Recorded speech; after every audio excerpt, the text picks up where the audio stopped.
In this video, I will show you how to import sales from a file. Hello, welcome to another PiggyZen training video.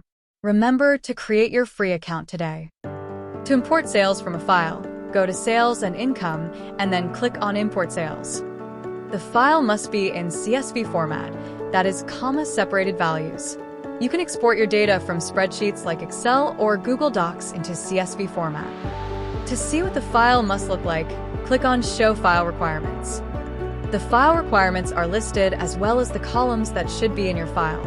It is important that your file has the exact same columns, with the same headings, in the same order.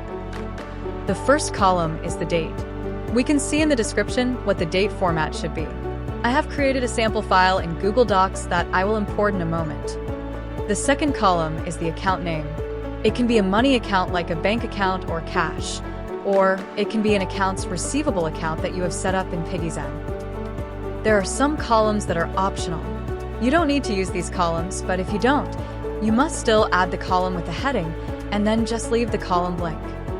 If you exported your file from another system and your columns are not in the correct order, most spreadsheet programs will allow you to easily move the order around. To export to CSV format will be a bit different depending on the spreadsheet program you're using. For Google Docs, you select File, Download, and then CSV. You might need to change the export settings of your program so that it exports in standard CSV format. We will look at what that looks like in a moment. The CSV file has been exported, and we can now import it into PiggyZen.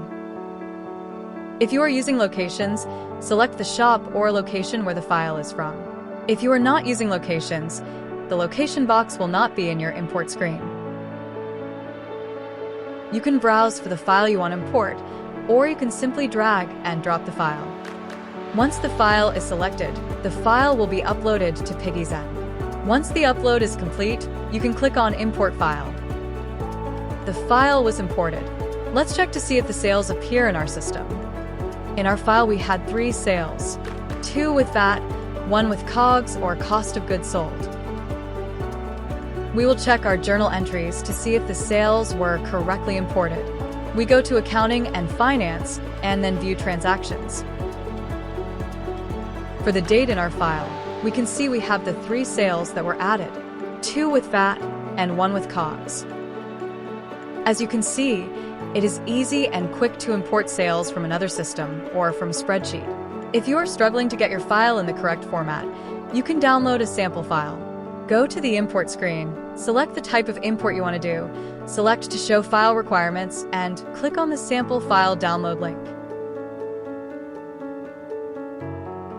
You can open the file in any spreadsheet program and replace the values with your own. I will, however, open the file in Notepad to show you what the raw file looks like.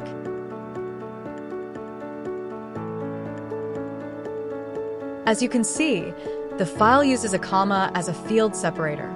If your spreadsheet program uses another delimiter, you need to change it to a comma. When your text fields contain a comma, double quotes that are the text qualifier should be placed around the field. You shouldn't have to worry about this though. All spreadsheet programs do this automatically.